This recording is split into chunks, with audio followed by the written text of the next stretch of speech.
Hello po. Magandang gabi po. Naririnig naman po siguro niyo. Yes, naririnig Ako po. po. Ayun, sige po. Sige po, bago po mag-start, pray po muna pa tayo saglit. Let's pray, Lord. Pinupurit, pinapasapalamatan ka namin sa gabing ito, Panginoon. Lord, sa aming pag-aaral ng iyong salita, Panginoon. Kayo po, Panginoon, na aming marinig, Lord. Kayo po mangusap sa amin, sa bawat isa sa amin, Panginoon, na boses mo maririnig, Panginoon. Kaya po, Lord, sa aming pag-aaral, Panginoon, samahan niyo po kami. Ah, Maraming salamat po, Panginoon, sa time na to. Kaya sa gabing ito, Panginoon, kayo po ang papurihan, Panginoon, papasalamatan, Panginoon. Sa iyo lamang, kaliwalatian, sa salamat. Thank you, Lord, in Jesus' name. Amen. Sige po, start po, sa Bible po, punta po tayo sa First John 2, verse 3.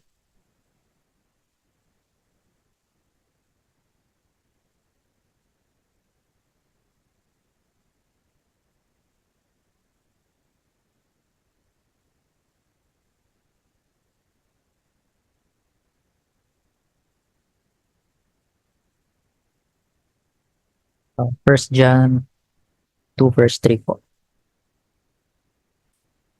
Babasahin ko po hanggang verse 6 po. So, sabi po dito, nakakatiyak tayong nakikilala natin ang Diyos kung sinusunod natin ang kanyang mga utos. Ang nagsasabing nakikilala ko siya, ngunit hindi naman sumusunod sa kanyang mga utos ay sinungaling at wala sa kanya ang katotohanan. Ngunit ang tumutupad sa salita ng Diyos ay umiibig ng wagas sa Diyos. Sa ganito, nalalaman natin na tayo'y talagang nasa Kanya. Last verse, sino mang nagsasabing nananatili siya sa Diyos ay dapat mamuhay tulad ng pamumuhay ni Jesucristo. So, ayun po, nung nag-isip po ako ng i-message ko po ngayong gabi po, bigla na lang may phrase na pumasok sa isip ko eh. Tapos ito rin yung verse na nabasa ko. Kung maalala niyo po nung mga year 2000, elementary pa po ako nun, alam ko po, meron po sa inyo na nakaalala doon nag-trending po siya eh. Yung alam niyo po yung phrase na, what would Jesus do? Ayun po. Kasi, naalala ko po yun kasi, yung sa school po namin dati, yung elementary, kasi Christian school po yun. Tsaka syempre sa church din po. Parang alam ko po si PCBS yun eh, Philippine Christian Bookstore. Nagkaroon sila ng merch na bracelet na nakalagay doon is yung WWJD. Ibig sabihin doon is what would Jesus do? So ako naman, nung nakita ko yun sa mga kaibigan namin, sa klase namin, parang nainggit ako ganun. Kasi nga nag-trending siya eh. Parang gusto ko rin ng ganun. Pero andun yung syempre, it's all about kasi syempre Christian, nakalagay si Jesus, diba? Syempre parang nakikita na Christian ako pag suot ko tong bracelet nito. Parang ganun. Or minsan may t-shirt pa eh. Alam ko meron po eh.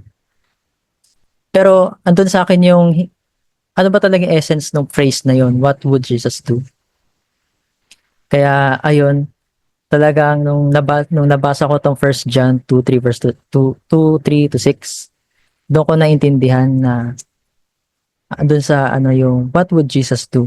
Kasi halimbawa may kanya-kanya tayong sitwasyon sa buhay natin. May mga ganap, ganun. It's either may pagsubok tayo or it's either masaya tayo.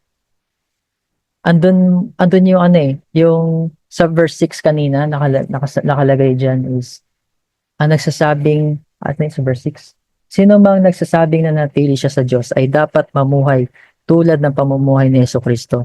Kaya ako naalala yung phrase na what would Jesus do? Kasi sa verse na to, sinabi dyan na dapat tayo ay namumuhay na katulad ng pamumuhay ni Kristo. Kasi sinasabi naman natin sa sarili natin na kilala natin ang Diyos eh. Kilala natin si Jesus. Tinanggap natin siya bilang tagapagligtas namin. So, sabi sa verse 6, dapat tayo ay namumuhay tulad ng pamumuhay ni Jesucristo. Then, doon papasok yung phrase na, what would Jesus do kapag tayo ay nasa gantong sitwasyon ng buhay natin? So, ako magbibigay na ako ng siguro I think 2 example po sa buhay natin. Pwede natin mahatulad pa na may tatanong natin, ano bang sa tingin kong gagawin ni Jesus pag siya nasa kalagayan ko, ganun. So, una, halimbawa, ah, ganito po, kapag, I believe, common sa atin to eh. Kasi ako napagdaanan ko rin po to eh. Yung kapag nasaktan tayo ng ating kapwa, hindi man taga-church, hindi man taga-labas, or sa church man, same lang po yun. I believe same lang po yun.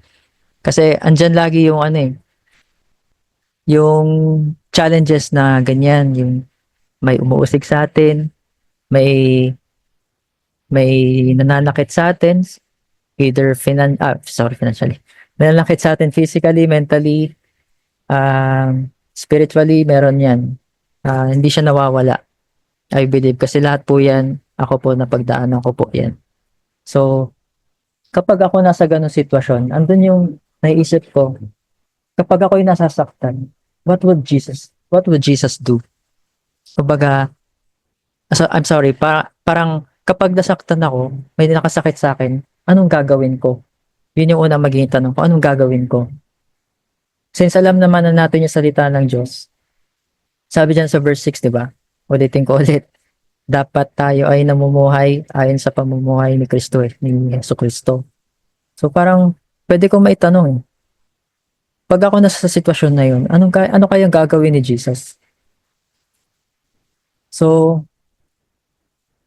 to give an example po, kung sasagutin natin yung question na what would Jesus do sa halimbawa sa karanasan sa pinagdaraanan ko ngayon. Sabi dito sa I think ay di na siguro natin puntahan, i-summarize ko na lang siya. Kasi 'di ba dun sa John chapter 21, yung si Jesus nung after niya mabuhay muli, nagkita sila yung pagkikita nila Peter, yung interaction na nila ni Peter, 'di ba? Andun yung nagkausap na sila tungkol dun sa pertaining doon sa pag-deny ni Peter kay Jesus 3 times. 'Di ba? Syempre, kung ilalagay ko sa sarili ko yung kalagayan ni Jesus nung dininay ni Peter siya ng 3 beses, 'di ba? Masakit sa atin yun. So parang ganun. Kasi masakit talaga sa yung maiwanan ka eh. Yung may pinagsamahan kayo tapos bigla ka na lang iiwan ng ganun. Parang hindi naman, parang unfair. Masakit talaga yun. Kasi baka maganda pinagsamahan nyo tapos biglang ganun. Masakit talaga yun. Pero, ano ginawa ni Jesus nung nabuhay si Jesus, tapos nakita ulit sila ni Peter. 'Di ba? 3 times dininay ni Peter si Jesus. Pero anong ginawa ni Jesus? 'Di ba? Nagtanong si Jesus na una, tinanong ni Jesus si Peter, "Do you love me?" Sumagot si Peter, "Yes." Then sagot ni Jesus, "Then feed my lambs." Tinanong ulit ni Jesus si Peter, "Do you love me?" Yes ulit si Peter. Sagot ni Jesus, "Take care of my sheep."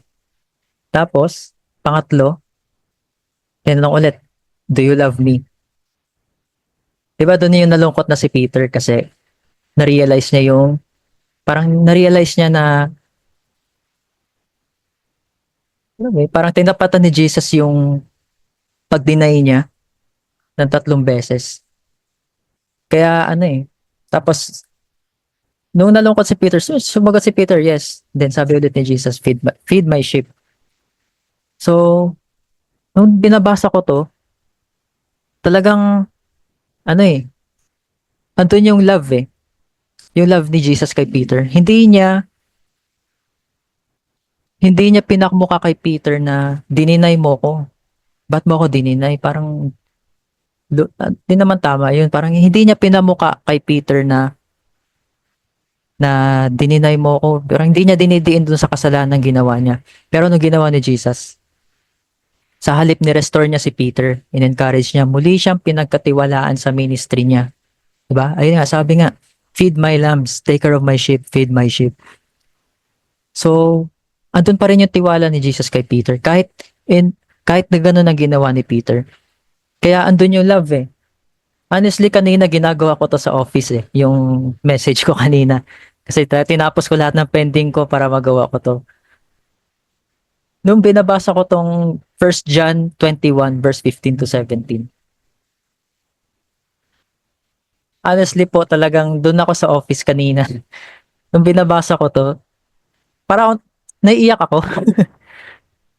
Kasi andun yung love eh. Matapos na ganun yung ginawa mo kay Jesus na pinagka, pina, pinagka, inaano siya, tininay mo siya, tapos ang isusukli pa rin niya sa'yo is yung pagmamahal. 'Di ba? Parang, it's very, parang nakapanliit, ganun. Pero andun yung love eh. Talagang, ewan ko, kanina, basta na-feel ko na ganun. Na habang binabasa ko, actually, first time ko rin nangyari sa akin yata yun eh. Yung binabasa ko yung verses na yun, bigla akong naluluha.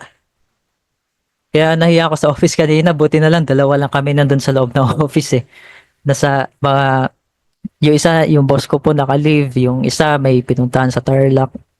Kaya dalawa lang kami nung kasama ko dun sa office, buti hindi niya nakita na gano'n. Kasi talagang, ako sabi ko, ramdam ko si Peter eh. Talagang, parang hindi ko deserve. Ganun ginawa ko kay Jesus, tapos, ganun pa rin yung isusukli sa akin ni Jesus na, yung love pa rin niya yung pinapadama niya sa'yo. And yet, pinagkatiwalaan ka pa rin niya. So, ayun, kapag tayo na sa ganung sitwasyon na sinaktan tayo, 'di ba? Putting our shoes on yung sarili natin dun sa ano ni Jesus. Pwede kaya natin gawin 'yun, 'di ba?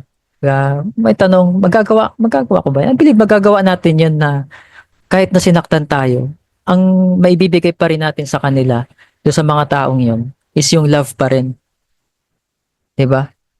Kasi what Jesus did was return love in spite na ganun ang na sinaktan siya, ganun. Kaya kung sa atin, tayo nasaktan, andun yung question eh, kaya ba natin gawin yung ginawa ni Jesus? Eh sabi dun sa verse 6 kanina, sino mang nagsasabing nananatili siya sa Diyos ay dapat mamuhay tulad ng pamumuhay ni Hesus Kristo. Di ba po? The way Jesus lived is laging love ang pinapamalas niya. Kaya siguro sa atin maganda maging ano natin to, kahit yung maging mindset din natin to na ano kayang gagawin ni Jesus sa current na sitwasyon ko ngayon. Any sitwasyon natin. Kasi yun naman gusto ng Lord eh. Yung namumuhay tayo ayon sa gusto niya. Yun nga, mahalin natin yung kapwa natin. Siyempre, una mahalin natin si Lord. Kaya, I believe, kaya natin to. Kasi, minsan mahirap talaga eh. Mahirap. Ako, alam ko din yan. Guilty rin po ako dyan. Mahirap din po talagang mahalin kapag nasaktan. Yung mahalin yung mga tao nakasakit sa atin. Pero yun ang gusto ni Lord eh. Mahalin pa rin natin yung kapwa natin. In spite na ganun. Kasi nga, si Jesus nga, yun nga eh. Sinuklian niya si Peter ng pagmamahal. Hindi niya pinumukha kay Peter na, ikaw, inano mo ako, dininay mo ako, akong, nung ako napapahamak, iniwan mo ako sa ere. Hindi ginanon ni Jesus si Peter. Minahal niya ulit at pinagkatiwalaan. So, yun po. Yun po yung unang senaryo na I share ko po ngayon. Yung pangalawa naman po, ah, kapag tayo po yung nakaranas po tayo ng matinding pagsubok, Yan, yung mga challenges po natin sa buhay. Kasi sabihin na lang natin yung challenges na yan is nagkukos sa atin ng depression, anxiety, fear. Alam mo yun, yung saan ako kukuha ng ganito, ganyan? Paano ko masosolve to? Diba? Sabihin na lang natin, ah magandang example. Basta, basta anything, alam na ng panahon natin yun. Yung mga sitwasyon na gano'n, yung talagang nag-aalala tayo, natatakot tayo. Parang ako, kinakabahan ako ngayon. So, ayun po, syempre, andun ulit yung tanong, ano gagawin ko pag ganito yung nararanasan ko? Tapos, andun yung tanong, what would Jesus do? Ano gagawin ni Jesus kaya siya ang ganito yung nakakaramdam? Diba? So, sa example naman doon na ginawa ni Jesus ay is yung nanalangin si Jesus before siya ipako sa cross, di ba? Yung pumunta sila sa Garden of Gethsemane, di ba? Ah, kasi andun na si Jesus na dadakpin na siya para isalang sa trial. Kasi nga, yun nga pinagkanulo siya ni Judas. Kaya nanalangin siya kasi ba may knowledge siya, may idea na siya kung ano yung kahantuhan niya eh. Kaya andun yung si Jesus nakaranas siya ng anxiety, fear, pagkalungkot kasi yun na nga eh, alam niya na yung mangyayari parang may idea na siya sa mangyayari sa kanya eh. But andun na rin kaya andun natin makita yung naipakita ni Jesus na yung pagiging tao niya kasi nakaramdam siya nun. Kaya 'di ba, yun nga, nanalangin siya, yun ang ginawa ni Jesus, nanalangin siya. Then alam naman na po natin yung prayer ni Jesus nun na sabi niya, Father, kung pwede lang na alisin mo sa akin ang kopang ito. 'Di ba? Kasi natatakot siya eh. Andun alam mo yung fear, andun yung anxiety niya. 'Di ba? Pinapawisan nga siya ng halos parang dugo na eh. Eh tayo rin naman pag kinakabahan tayo, pinapapawisan din tayo eh. Pero si Jesus iba yung yung talagang fear niya, yung anxiety niya eh. Kaya ano ginawa ni Jesus? Nanalangin siya. Baga andun pa rin yung faith niya. Nanatili siyang tapat, sinunod pa rin niya kung ano yung kailangan niyang gawin para ma-fulfill yung dapat na yung para sa atin. Kasi yun nga yung naging result nun, nung naipako si Jesus sa krus, napagtagumpayan ni Jesus yun. Kaya anong nangyari? Ang result po na ipamalas po sa sangkatauhan ng pag-ibig ng Diyos. Baga lahat tayo nakinabang doon sa love ng Panginoon. Yung mercy niya ah, nasa atin, yung grace. Ayun po. Yun yung love na pinamala sa atin ng Panginoon. Kaya yung time na yun, 'di ba? Na andun siya sa ano ko, I believe intense feeling na talaga 'to eh. Grabe yung anxiety niya. Kaya ang ginawa niya is nanalangin siya.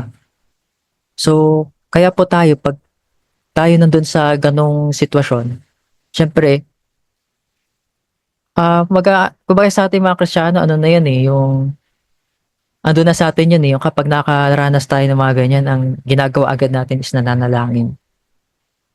Lalo na kung may pangailangan, nag-aalala tayo kung saan natin makukuha tong, sabihin natin, mga pambayad, mga panggastos.